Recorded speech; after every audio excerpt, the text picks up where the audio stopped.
What I offer, and what I suspect you might be looking for, is an environment where there's judgment that's non-judgmental. Now, what do I mean by that? Well, if you think of judgment as a continuum, on one side of the spectrum you have no opinion at all. And on the other side of the spectrum you have damnation. Well, this is what I mean when I say judgmental. And it's been my experience that this has very little value here. But this, well, when I meet you, I have no opinion. I mean, how could I? I've just met you. I'm completely open.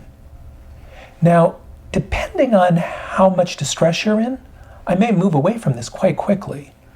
But where I go from here, generally speaking, is questions. I'm deeply interested and I want to know you better. And sometimes just asking questions alone can be really helpful to you.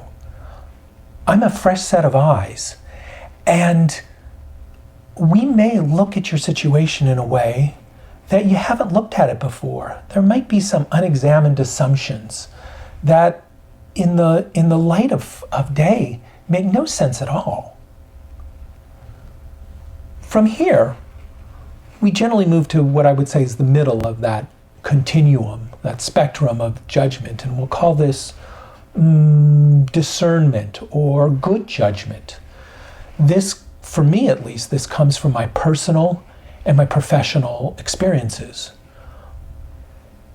And when you and I get to a place where we have a consensus here, where we see your situation the same way, well, that's the place where we can then start creating change in your life, where we can look at the things that serve you and reinforce those, and let go of the things you're doing that may work for you in some way, but at a great expense. That's more or less how I do the work I do.